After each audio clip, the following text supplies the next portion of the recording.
Hey everyone, Nate here from Fenrock, and in this video, we're going to geek out about climbing holds. I'm going to split this into two sections. Section 1, we're going to talk about how the holds are made and the materials that are used. Section 2, we're going to talk about how you can make the most of them on the wall.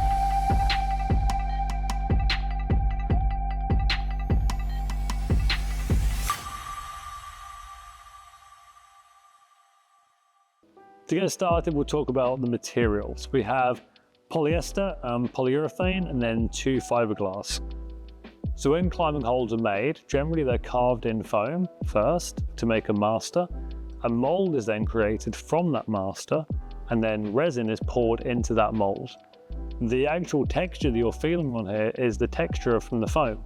That's the porous foam and the small little holes in there that create that really grippy surface. As opposed to the fiberglass, whereas the texture is added afterwards with like a resin coat on the top. So if we look at these two resin holds for a start, we have polyester, or PE. Now this is quite heavy, super durable, and probably the godfather of climbing materials. This is what all of the old school holds are made out of, and a lot of those are still going today. The downsides, apart from it being really heavy, is that it is quite brittle, and it means that we can't have any really long, thin, flat flanges. Anything that's thin will just snap inevitably, and you have to be quite gentle with it when you're stacking them or when you're putting them into the crates. On the other side, we have polyurethane, or PU. This is quite a newish material to the whole climbing scene in regards to how long it's been going on for. Really light, and it also has a bit of play in it, a little bit of flexibility, which means if there's any discrepancies in the wall, it will kind of mold to the shape. You can be a bit more harsh with it. You can kind of throw them around in crates. However, because of all of that, it means that any thin edges like this, with a lot of foot traffic on, you will start to see some wear. And if you go to a gym that's really, really popular, you might see that the holes have worn down and the dentists have to replace them quite often. If we go to bigger shapes, we have the fiberglass. Now, a lot of these will be used for macros and things like that, where it needs to be really big, light, but also very strong. We have an X-Col one here, which is fully textured, and then we have a Supra one here, which is dual textured.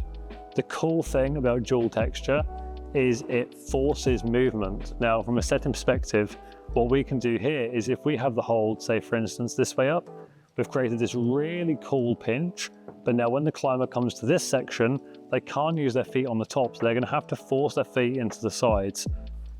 And finally, we have wooden holds. This skin-friendly solution will most likely be found on training boards, where people are going to be doing repetitive climbing. They're brilliant for grip strength because they don't have a texture like these, which forces you to engage more, and they don't really change on friction in different temperatures or humidities, so they make for the perfect training aid. Also, as a bonus one, we have volumes. These are huge, big wooden structures that drastically change the shape of the wall. We can also screw holes into those. They can be a unified color for the whole center, so they're used for every route, or they might be individual colors, and that's quite common in the competition style of climbing. Let's move into part 2, where we're going to talk about different styles of climbing holds that you might encounter at your center. We'll start off with everybody's friendliest hold, the jug.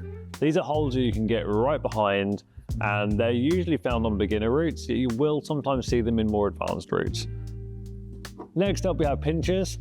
These are any hold where you have to engage your thumb and fingers around it and squeeze. So this is quite a wide pinch. We have narrow ones, big ones, small ones. Like everything here, there will be a huge variation of each style that you might find in your climbing center. Then we have slopers. Slopers have no positive edge. So if this was this way up, for instance, you'd be hanging on just from this. These rely on body position and friction way more than just pure brute strength. Then we've got pockets. This is any hold with a hole, essentially. It can have one hole, more holes. This here is a 3-finger pocket that's quite juggy on the inside. So 3-finger pocket that's juggy on the inside. So this goes 3 fingers in, and you can see that there's quite a deep recess on the back. Some are bad, some are worse. If we turned it this way up, we'd have a 3-finger pocket that's slopey. So again, variations on everything here. We then have a crimp. A crimp is probably one of the hardest climbing holds to start off with when you begin, because it puts a lot of weight through the fingers. This is, I would say, around about 3/4 of a pad, and you're essentially going to put your fingers on the top here, and there's various crimp styles you can use. Probably do a video on that in another time. If you want to see that, actually drop a comment below and we'll do a video on crimping. These come in various shapes as well. We've got one more here. So this is again another crimp. You can see here that it's quite large. There's different areas along this you can grab hold of, but I'm probably getting maybe a full pad on that one there. So that's a crimp.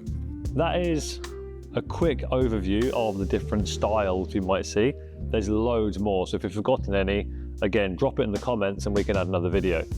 And I did just want to say to everybody, thank you so much for all of the love and the feedback we're getting on the channel. We are really enjoying making this content, and we've got this goal, which seemed crazy when we started, that we wanted to hit 1,000 subscribers by the end of the year. But over the last few weeks, it's just blown up, and yeah, it's insane. So thank you so much for everybody that's subscribed, everybody that comes into Fenrock and says they're enjoying the content. It means so much, and yeah, you keep liking it, we'll keep making it. So thanks again, and we'll see you in the next video.